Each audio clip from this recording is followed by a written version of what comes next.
Hello everyone, it's DuckFairy07. Today I'm playing my updated Blue Zoo list. Okay, so Blue Zoo is a Zoo style deck trying to utilize those free blue spells. Like we got 3 Force of Negation main, we got 2 Subtleties in the side. Okay, so Force of Negation can be very strong with Zoo creatures like Ragavan, Territorial Kavu, Scion of Draco, also Tamiyo and Psychic Frog.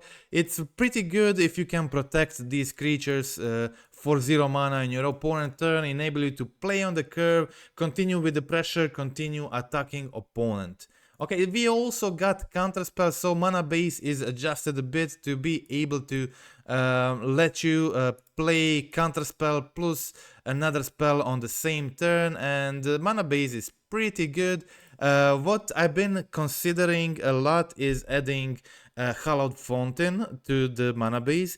Hallow Fountain is a bit awkward with Territorial Kavu, doesn't help you cast Kavu, which is one among the most important cards in the Zoo decks, but overall I feel that it could be useful because sometimes you just need that Hallow Fountain to get full domain plus double blue. I think there could be space to add a Hallow Fountain to the build. Okay, so aside from that, I'm pretty happy with the mana base. It worked good, but it is complicated, and you have to spend some time before fetching, and you have to not just randomly take whatever shock, but you have to think about what will you shock first, what will you shock second, and what will you search on a turn 3. You have to make a plan when playing this deck. Okay, so previously I played 4 Tamiyos in this build and 4 Force of Negations, 0 Psychic Frogs. I played Psychic Frog in Scam Zoo, and okay, so since Scam Zoo is now banned, Grief is gone, and Cascade Zoo is not as strong as it was before, I think Blue Zoo is probably like the best alternate way to play Zoo at the moment, and I spent 2 or 3 days tweaking this build. In the process of tweaking, I added 2 prismatic endings to the deck. I feel like prismatic endings, in addition to leyline bindings, can be very important when you're playing against Dimir deck. The Frog Tide, of course. So it's another card that helps you kill a frog when they play first, and they play it on turn 2. If they don't have a Force of Negation, you can just safely exile it with Prismatic Ending, and that feels great. While if you have Bolt, it's very hard to do so. So previously I had more bolts in, but I replaced them with Prismatic Endings, and I still left 1 bolt just to have it as a one-off, as another 5th instant speed removal when you need like instant speed removal, of course. So we got 3 Tamiyos. I started with 4, trimmed 1 to add more pieces of interaction. Okay, so I had 2 Psychic Frogs. I think right number is like 2 or 3. I started with 3, then trimmed down to 2. I needed some slots, and I wanted like to add these 2 prismatic endings. They felt really good. I feel very good about prismatic ending when playing against Dimir, but also it's been very useful against Boros energy, helping you to have additional card in the main that can exile Flage. That feels very good, and you can play it on turn 1, kill their 1 mana threat, and kill their Ajani, and the cat tokens for 1 mana that also been relevant. So I feel like prismatic ending is recently got better and is now pretty good card in the modern metagame. Okay, so 3 counterspells work wonders, and especially when you pair them with 3 Force of Negations, 2 Stubborn Denials on the sideboard, 3 Consigned to Memories, and 2 Subtleties. I feel like these counterspell cards are really strong at the moment. A Consigned to Memory is so good when you're playing against Eldrazi. A Stubborn Denial, I like additional non-creature, a counterspell from the side. and Subtlety also works as a sweet 0 mana spell. When it's good, it's really good, and it's been very useful in a lot of matchups. Chain to the Rocks, it's an old zoo sideboard card that we used to play a lot before, then stopped playing it mostly because of the Molten Collapse. But basically now nobody plays Molten Collapse, so Chain to the Rocks is like really good sideboard option if you feel like you need it, and I felt like I really needed as the Dimir Frogtide, sorry, become more and more popular recently, and Chain to the Rocks is just a very good card against them, removes Frog, removes Murktide, and that is like the most important thing in that matchup. Also, we play a basic planes, and Chain to the Rocks can deal with a Harbinger of the Seas. I feel like that is important, also another important part, and it deals with, sorry, it actually doesn't deal with Harbinger since you have to enchant Mountain, but it deals with Harbinger if you have Leyline of the Guild Pact on the field and one basic. In that case, yes, otherwise it actually doesn't, but it's still, I think, very good option. Never mind what I said about Harbinger. Okay, so we got Pick Your Poison, 2 of them in the sideboard, since Artifact and Enchantment Hate just hasn't been very relevant in the modern metagame at the moment, but you still want to have a couple of them to kill rings, to kill sometimes Leyline Bindings, static prisons and stuff like that. Also killing Murktide is probably one of the most important uses. But that's it. 3 Pyroclasm as a primary hate for Boros and Mardu energy matchups, and that's it. Okay, so no graveyard hate as you can see in this version, because I have so many counterspells. I rely that when I'm playing against Goryols, I will have enough counterspells that I won't need, hopefully, the graveyard hate pieces and be able to win without it. And I had good experience so far against the graveyard decks, just playing with my counterspells post board felt okay. Okay, so that's it. Before we go to the gameplay, I just want to remind you that on my dictionary profile, you can find a link down below in the video description. And if you go to my page on the dictionary site, you can find 3 support tiers, low tier, medium, and top tier. And most of my sideboard guides are situated in this medium tier, but the next guide will go into top tier, and in the basic tier is just for support of my work here and on the YouTube, and gets you access to the articles I occasionally make, mostly when new editions drop in Magic. Okay, so these 3 are the current fresh sideboard guides, all in the medium tier. So we got Domain Zoo sideboard guide, which I used to win challenge with, Mardu Energy sideboard guide, and Mardu Bombardment, which is also a Mardu Energy build, but build utilizing Goblin Bombardment more.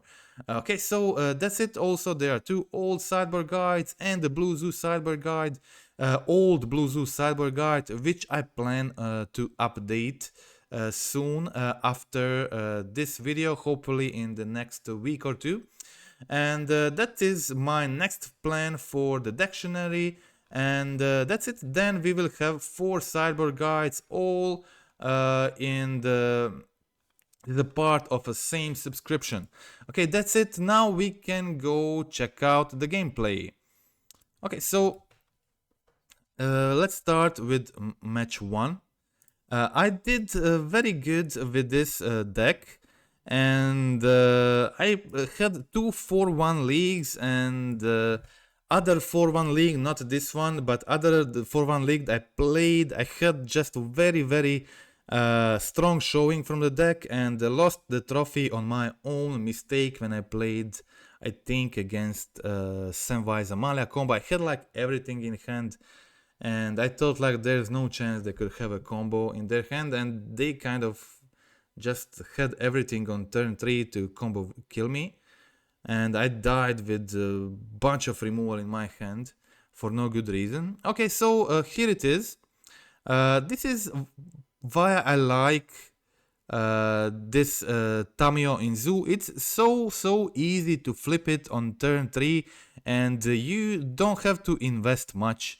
And I did a pretty bad mistake here, so I flipped Tamiyo in the combat phase and I allowed my opponents to kill it with Unholy Heat. I didn't really think about that much, but it also wasn't super relevant for me. Okay, so yeah, okay, here I attacked with Kavu, didn't want to discard anything, just exile card from their graveyard, deal deal damage, and just keep a counterspell here, keep 3 Leyline Bindings. This hand is amazing. Okay, I was playing against Grixis Murktide. This deck is getting more and more popular recently. More and more players playing it, not just Grixis, but mostly Dimir, but Grixis too. You can see here opponent went down on 1 life. They spell snare my Charter Course, and I decide like I want to draw these 2 cards. Let's try to counter it, but they had another spell snare. Never mind. I'm passing the turn here, holding like 3 Leyline Bindings. Opponent counters the first one, and I actually just go for Preordain and dig, find another Preordain, then dig more to find that second white land, and finally find that second white land to play my third Leyline Binding to take that Murktide and immediately finish this game. Okay, so let's check out game 2.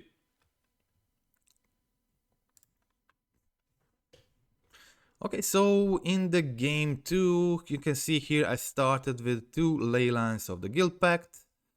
Turn 1, 2 Leylines land into Ragavan. It's very good, but opponent plays Dragonite Channeler, and I kind of hate when I play Ragavan in the situation like this, and then they're just bolt my Ragavan and get like the free surveil trigger. I really don't like that kind of gameplay, so I just wanted to get rid of their channeler first. Now unfortunately I could have maybe attacked here first, but then it would be bad because my opponent would just block the Ragavan with Frog, discard a card. I don't think that makes much sense, and then I could play Charter Course to draw 1 more card, try to find that third land to go for the binding. I feel like that plan is too risky and unnecessary risky. So yeah, I think this was just better. I was hoping to find a creature, so I play Charter Course when I'm attacking, but unfortunately that didn't happen, and I went for Charter Course only to find 2 more lands that didn't feel great. But okay. Opponent connects with Psychic Frog, and they play another Psychic Frog, and I actually find Scion of Draco, which is amazing, one of like the best top decks at this point, but I'm just not able to block a frog here, because if I block it, they can discard a bunch of cards, kill my Scion of Draco, and yeah, that's a problem. I actually put them down on 6 here, again 4 more life, but they're still in such a strong position, attacking with 2 frogs, and I'm just not able to do much about it. And opponent discards 4 cards, makes their frog really big, and they play 8/8 Murktide. And that is a lot of damage on the field, and I'm forced now to chump block with Scion of Draco, which is usually a sign that you lost the game. And yeah, okay, so I survive a turn, but there's just nothing I can get here, so that's game over. I had attack here with Ragavan. I actually did connect and find two sweet cards on the top. I had like a Scion of Draco plus Chain to the Rocks, which was sweet, but they left only the good cards in their hands, so that was not enough. So it was time for game 3. Okay, so before game 3, let's also check the sideboarding plan for this matchup. So in this matchup, you can see that I completely removed a Force of Negations and one Preordain, one Bolt. I really want Chain to the Rocks in this matchup. It's a key card. I really want... yeah, this is Grixis, so they probably don't play Harbinger. But still, I brought in planes just in case. Just in case they have it. I think it doesn't hurt me much. But against Dimir, I usually bring in planes, so I don't think it's a pretty big deal. Here I had a very strong start, turn to Scion of Draco, Leyland combo. I can go for the frog here, but I choose to protect my Scion here with the counterspell. And then next turn I can play frog plus counterspell. That seems pretty good. Opponent takes 3 damage from their Sephoric Springs, and yeah, I really expect them to go for the spell snare, so I was choosing between what spell do I wish to get countered here. I decided to play Charter Course first, let them spell snare that and resolve my frog. Yeah, hopefully a frog can draw me more cards. And yeah, I discard a card here, 2 frog, draw a card. My opponent is down on 2, and that is a game over. Okay, so let's check out match 2.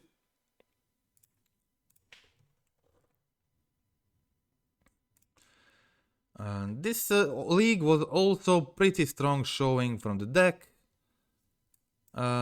Starting this game with 2 Leyline of the Guild Pacts. I have a Scion of Draco in my hand. I have turn 1 Preordain even to dig more. I decide to keep both of the cards in my hand on the top. So Preordain, and the next turn I'm drawing into Force of Negation. This way I can save play Scion of Draco, save Force of Negation for their turn to try to counter the ring, or what I fear the most in this matchup is them just playing All is Dust when I have Leyline of the Guild Pact on the field. This is also the reason why I board out all the Leyline of the Guild Pacts in this matchup. All is Dust is just too brutal when you have Leyline, and it just everything dies, and when you don't have Leyline, at least your Scions survive the All is Dust, which can be very relevant. Okay, so you can see here I still holding that Force of Negation, and they definitely have some very relevant spells there which they can cast in this situation, so Force of Negation can be really good. But instead of that, my opponent only casts Sowing Microspine here, killing one of my lands, ramping more. I don't really care much about that. Of course, I don't want them to cast the Worldbreaker or Emrakul, and they have a bunch of mana now, but yeah. Okay, so I play Preordain before combat, and I flip the Tamiyo here, and I still have a blue card in my hand which I can use to play the Force of Negation, and when I untap I can use Tamiyo ability to bring back Force of Negation from the graveyard back to my hand. But opponent goes for the Worldbreaker this turn. That is good play. They take another one of my lands.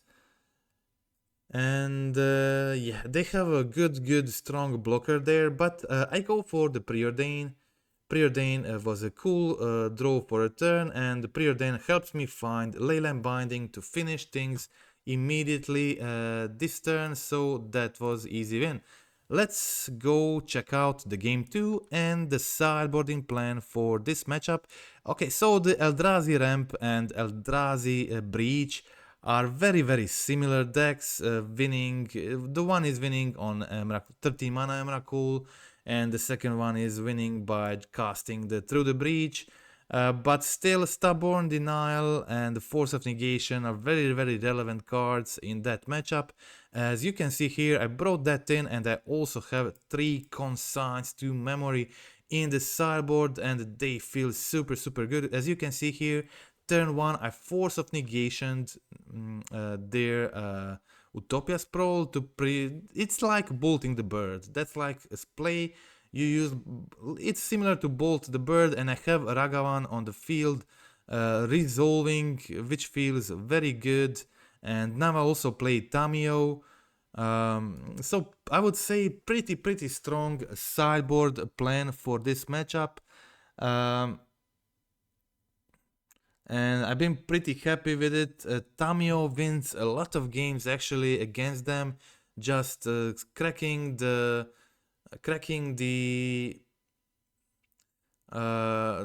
token you get from Tamiyo plus preordain or the cow ability or the frog ability just flips Tamiyo so easily in this deck. As you can see here, I draw a chart, a course, so I attack with Tamiyo first, get the clue token, play their Rumble first, then I play Rumble only for 1 mana, so I got the extra look, then play chart a course to draw 2, flip Tamiyo, and I still have 1 mana open to consign to memory their ring, and yeah, after I consign to memory their ring, they just concede this game. They know I have more stuff, and I'm tapping with another counterspell, another Leyline Binding. I think it's pretty impossible for them to do much at this point, so that's it. Okay, so that was match 2. Let's check out match 3.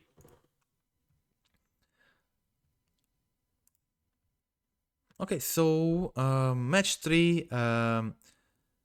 Starting again with Leyline of the Guild Pact. I have to admit, this league I had a lot of Leyline of the Guild Pacts. Obviously, Scion of Draco in today's meta is one of the big reasons to even play Zoo. The combo is just so good against energy. It's great against Dimir Frogtide, and it can really win those 2 matchups fairly easily. You can see here my opponent playing Subtlety to prevent me from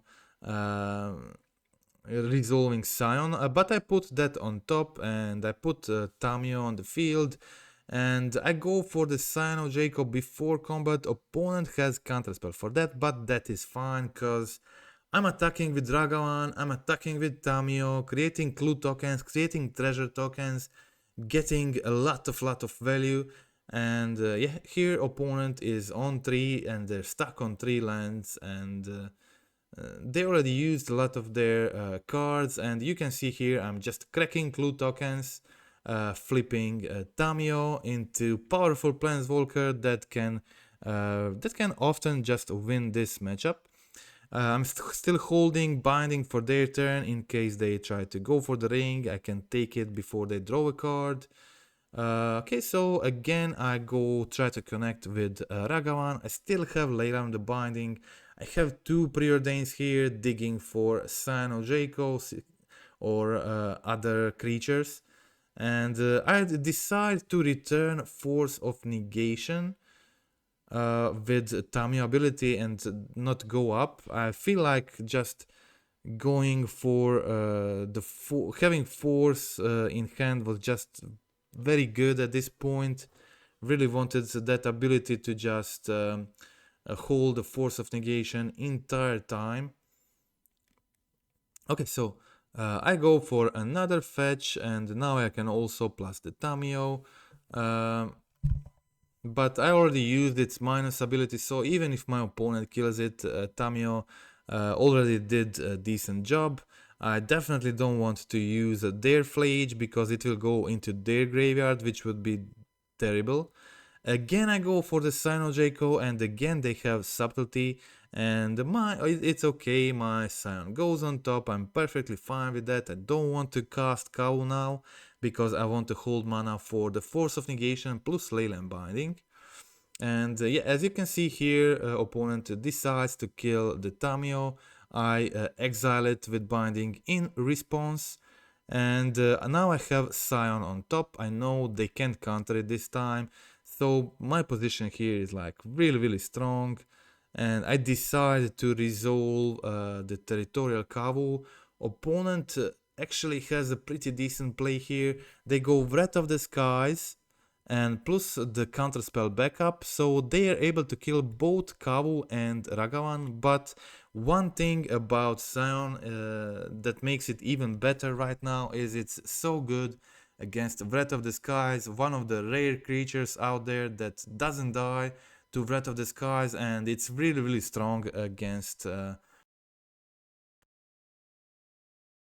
it. They can solitude it, but they can Wrath of the Skies it, and it's been just super relevant a lot of times. And if you have Leyline of the Leyline plus Scion combo, you are just hugely favored to win this matchup.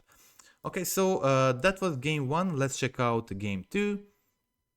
And let's also check out the sideboarding plan for this matchup.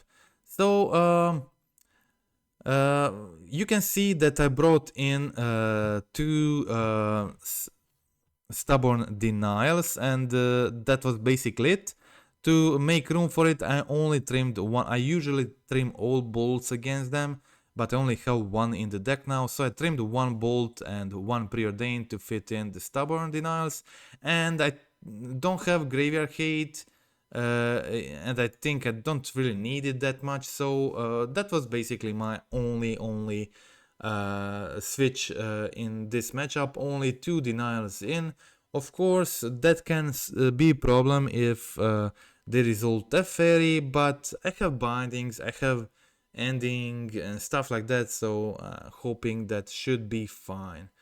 Yeah, I go for attack here. Unfortunately, they have Celestial Purge, and they have Flage in the yard, which is very good for them. Okay, so opponent goes for another Flage, kills my Tamiyo. And yeah, luckily I find another Kavu. Kavu is such a good card against them. You can use it to exile Flage. Don't forget that option exists. And it's actually very powerful. Kavu attacks here and exiles Flage from the yard, dealing damage. And it's just super strong. Okay, so here I think Leyline Binding is a pretty good card against them. It takes their Flage, it takes their rings, whatever else they could have. So I feel like it's a pretty good card against them. Here I also find Ragavan. I try to dash it. They have counterspell, that is fine. I still get to attack again for 4, exile Flage from the yard, and still hold the binding for their turn if they try to play the ring or whatever. So, all in all, pretty good position for me. Here opponent yeah, finally kills that Kavu. Kavu already did a lot, so I'm okay with that. I'll just find my other Ragavan and continue dashing, holding my bindings and ending. I think I'm in a pretty decent position here. At this point of the game, favored. Okay, so opponent finds that ring. They don't tap it on their turn, they wait for my turn, so I have to use mana on my turn. Yeah, that is the usual stuff. And yeah, opponent actually has Force of Negation for the first binding, but I have another one.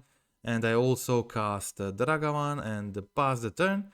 And my hand is great, like 3 very strong cards. And I'm pretty happy with this. Okay, so I go for the Ragavan again.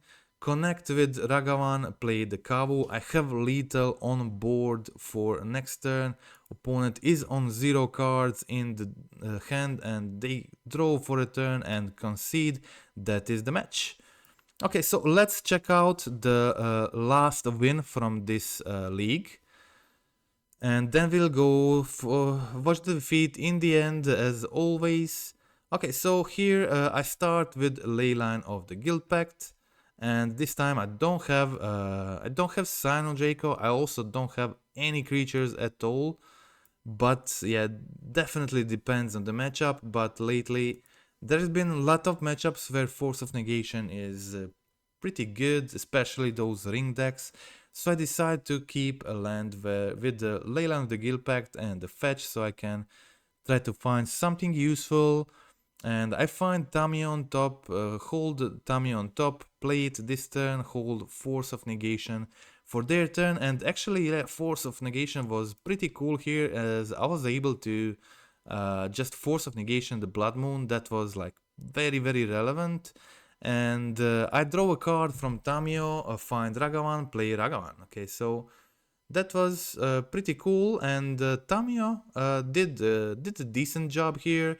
I already draw one card from it, and now I also draw another card from Tamiyo. Tamiyo just doing a lot this game. Thanks to Tamiyo, I was able to counter the Goblin Bombardment, and that was pretty good. Also, now I find a Scion of Draco plus Leyline the Guild Pact makes me have a combo which is kind of impossible for them to win. My opponent also misplayed here, misclicked or whatever, just dealt 2 damage to Tamiyo, and then they conceded. Okay, so let's check out game 2, and also let's check out the sideboarding plan against Boros energy. Obviously, we want our Pyroclasms. And to make room for Pyroclasms, I trim 1 Ragavan, 1 Preordain, and trim all Force of Negations in this matchup to make room for more removal. And also, I trimmed all counters, not just forces, but also the actual counterspell. And I bring in all the removal from the sideboard and also the subtleties. I think subtlety is better in this matchup, especially against the Flage Escape, but also against other stuff too. And here I was able to play the Kavu and hold the Leyline Binding. A pretty good situation for me, a situation I like a lot. And opponent here uses Static Prison to take my Kavu, but they definitely should not attack with Ajani there. It's too risky if I have Binding, and I was able to get back my Kavu, block the Ajani, and continue attacking them with Kavu, trying to find something relevant with Kavu ability. Did not find much. I had only Leyline Binding at this point. I let this 2 damage through, hoping to find something relevant, but I did not find anything much. Here I decide now I can't let that this token hit me indefinitely, so I decide just to play the Binding and get rid of the token. Opponent plays a Ajani, and I find the Scion of Draco combo. And I also have 2 Leylines of the Guild Pact, otherwise they would be able to take my combo away with Static Prison. And now I am in such a good position. They have to find exactly another Static Prison to take, another Leyline of the Guild Pact, and then they also have to find a solution to kill the Scion. Okay, so here I find Subtlety on top. I thought like Subtlety is like really good card in this situation, and together with the 1 ring dealing them 3 damage over 2 turns, this could be exactly like lethal, because my creatures fly and theirs don't. So I decide to Subtlety their Guide of Souls, which is their life gain piece, and I have these 2 hexproof flying creatures which they can block. So that was the game and the match. And yeah, okay, so that was it. Let's check out match 5. Last match in this league, the only one I lost. Okay, so this time I had a 1-lander, but it's a lot different when you have a 1-lander with 2 preordains. there is a very high chance of finding that second land you need. Unfortunately, I was not able to find that land with the first preordain, and yeah, I was playing against Gorios. Okay, my opponent, this was like the best Falagi turn ever. They actually find both Griselbrand and Gorios in the 3 cards, and like the same card put them Griselbrand in the graveyard and finds Gorio. That was like really strong Falagi turn. And unfortunately here, last turn I had a tapped land. Okay, but my hand was still good. I had like 2 counterspells, Force of Negation plus Leyland Binding, but I did one critical mistake. I kind of knew it. They have a double ephemerate. I just had to be patient enough and just not play the binding. I resisted for a turn, not playing the binding.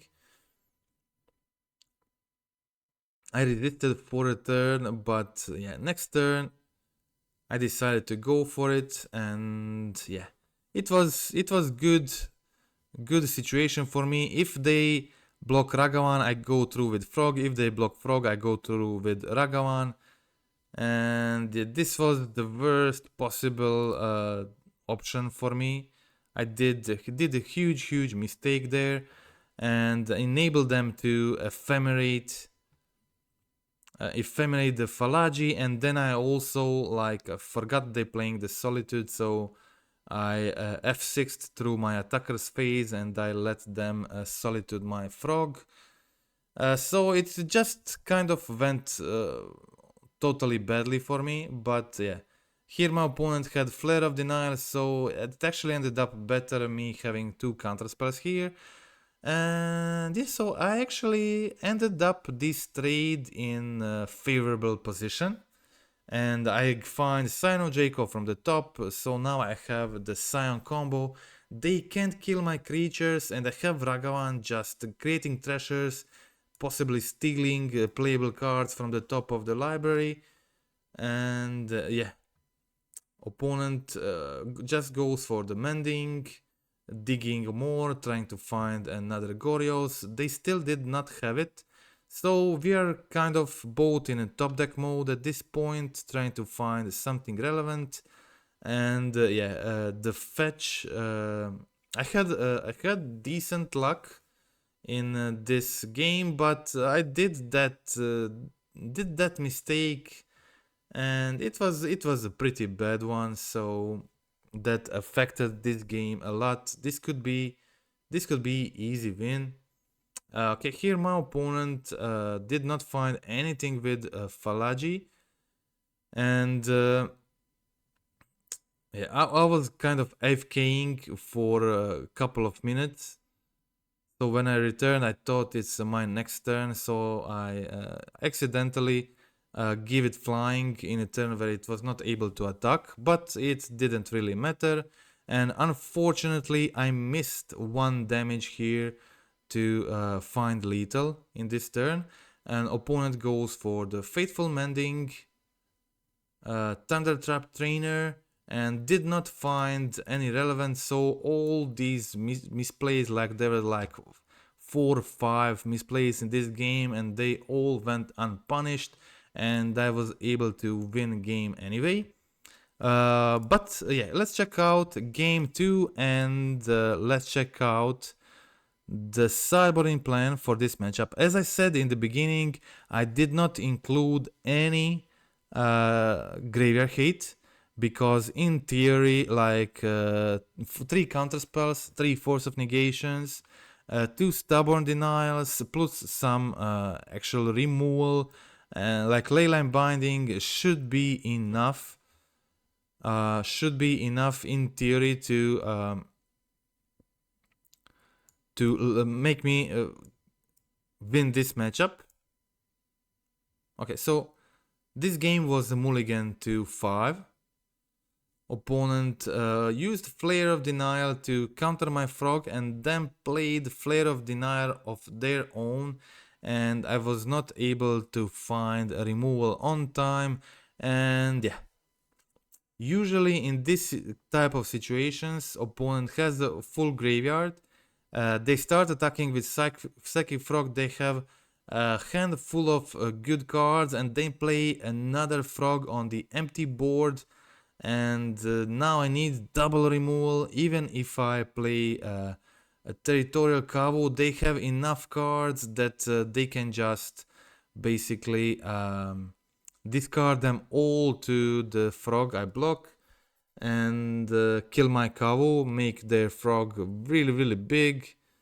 Okay, so here I was able to Force of Negation their Goryo's, and they had Flare of Denial as the last card in their hand, so they were able to get that Atraxa and immediately get the combo kill on with the Grizzlebrand and the Frog on this same turn, so that was game over. Pretty good turn for the opponent, so let's check out game 3. Yeah, unfortunately, both losses I had. If you think this game against Goryo's was bad with a lot of mistakes, I did even more mistakes in the second game I lost today against what was it, last night maybe. The game I lost for the trophy against Amalia's Samwise combo. That game was actually terrible, and I had a win. I had a very straight win, and yeah, the only chance to lose was to do that misplay, and I did it. So that game was even worse than this one, the first one against them. But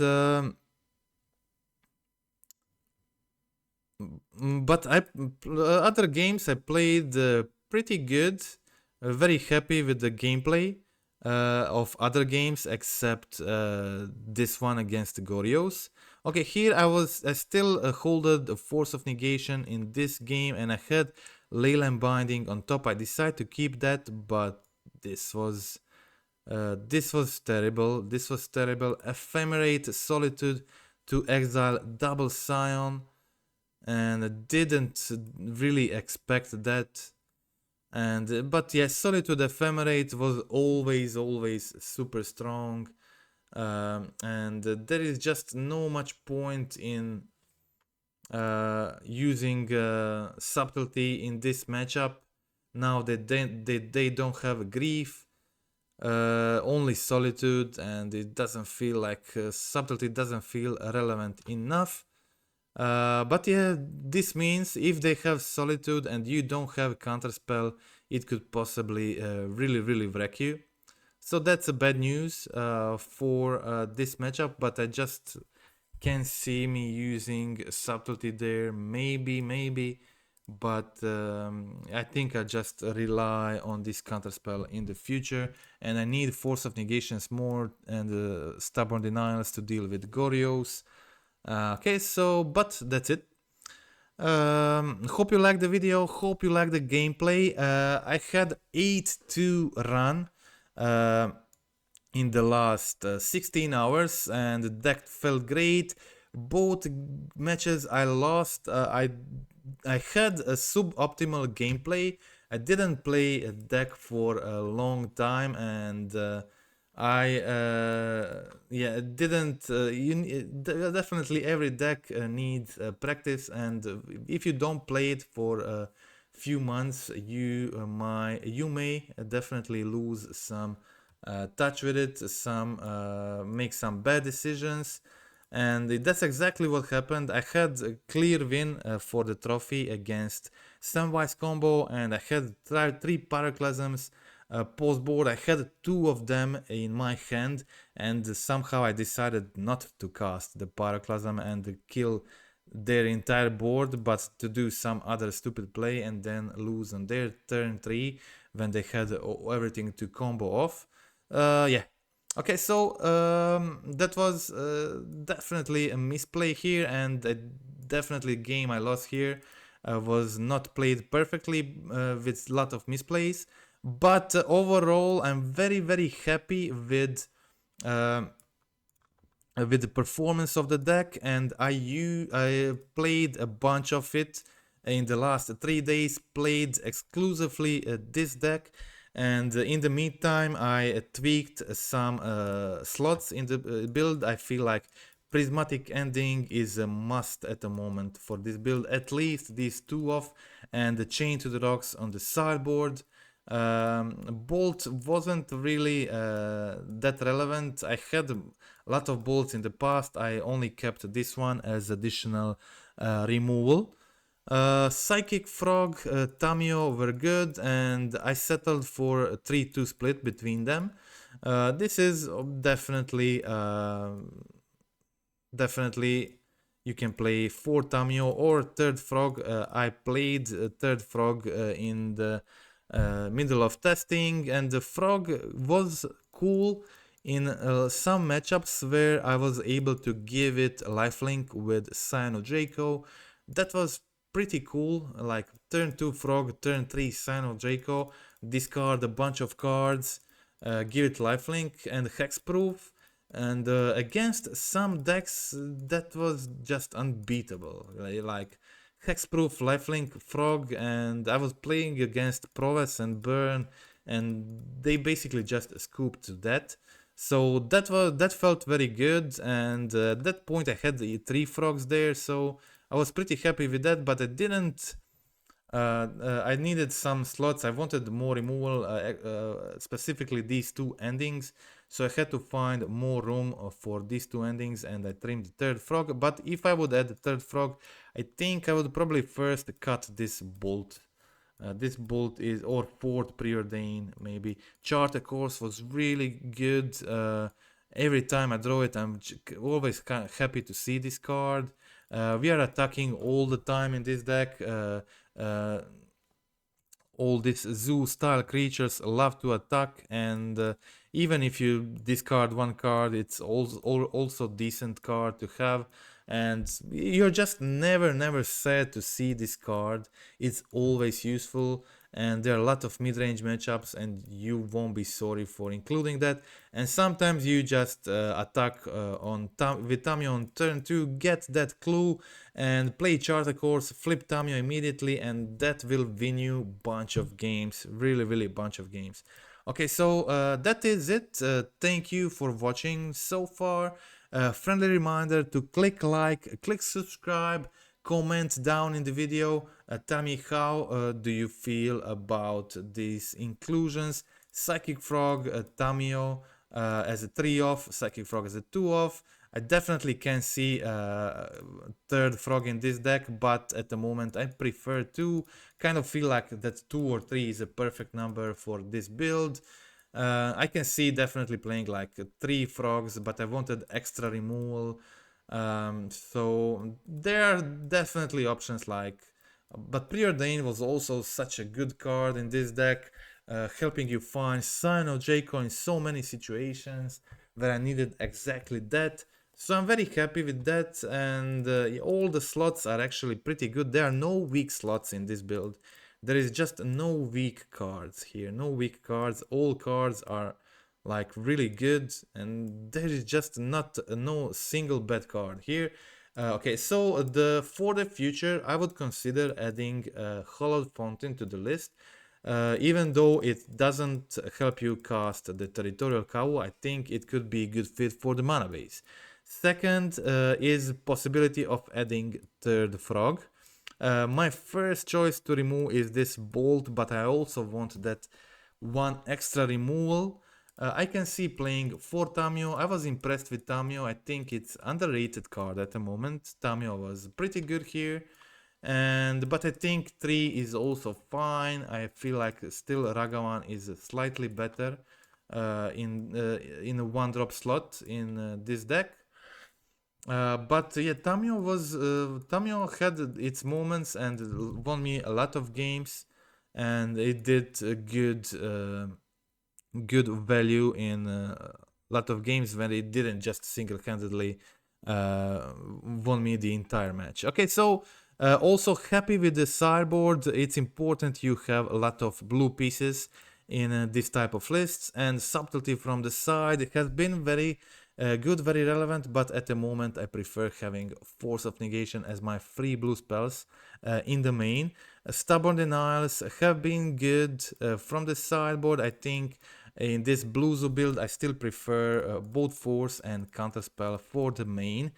But stubs have been great from the side, and consigns are really, some people even try to play this card in the main. They are so good against Eldrazi. I agree, this is a versatile card, useful in a lot of matchups, but they're just primarily very good against Eldrazi.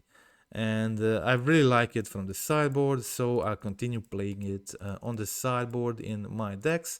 Pyroclasm, very good against energy decks, and also against a lot of other decks like Yawgmoth, like Merfolk. Yeah, Plains, very relevant against Blood Moon, very relevant, must on the sideboard. And pick your poisons, I already commented that in the beginning, so that's that.